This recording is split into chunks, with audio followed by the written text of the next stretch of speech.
Thank you very much. And thank you, Ambassador, for those wonderful words.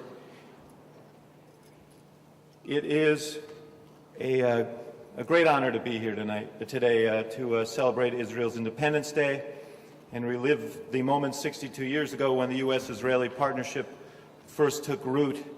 But it's a particular honor for me as the son of and grandson of Jewish immigrants. One of my earliest memories was my extended family chipping in to send my grandparents to Israel. And I remember the joy with which my grandfather tearfully shared his emotions about what it meant to him as one who fled the pogroms to finally set foot in the Jewish homeland. My grandmother was a president of the Jersey City chapter of Hadassah, and those blue and white, those collection boxes were a ubiquitous presence in my grandparents' home and in our home.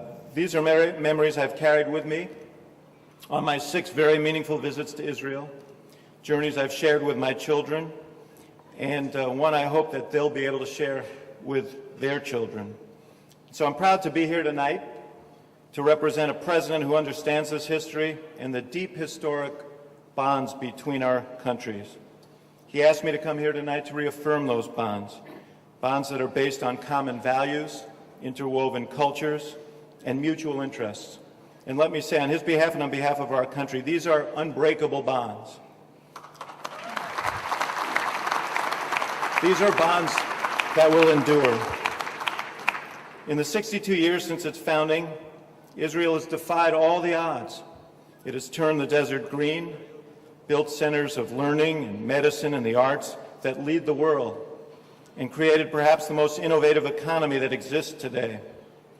Israel has also overcome far more than its fair share of challenges: enemies sworn to its destruction, the constant threat and reality of terrorism, too many families who have buried their children.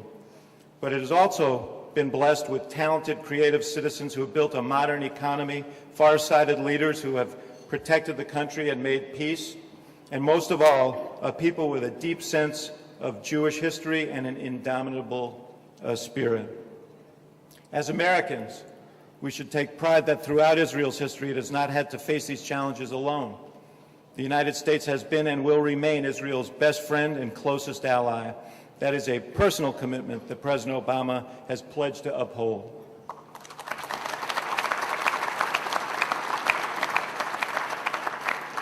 As the Vice President and the Secretary of State both said recently, knowing the threats Israel faces, our commitment to Israel's security is unshakable. For our administration, this is not a slogan. We live these words every day in our policies.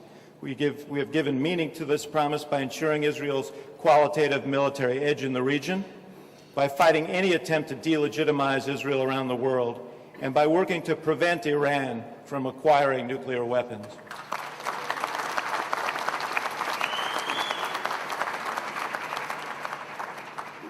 We are just as committed to achieving a two-state solution because we know it is in Israel's interest, the interests of Palestinians and Arabs and the United States.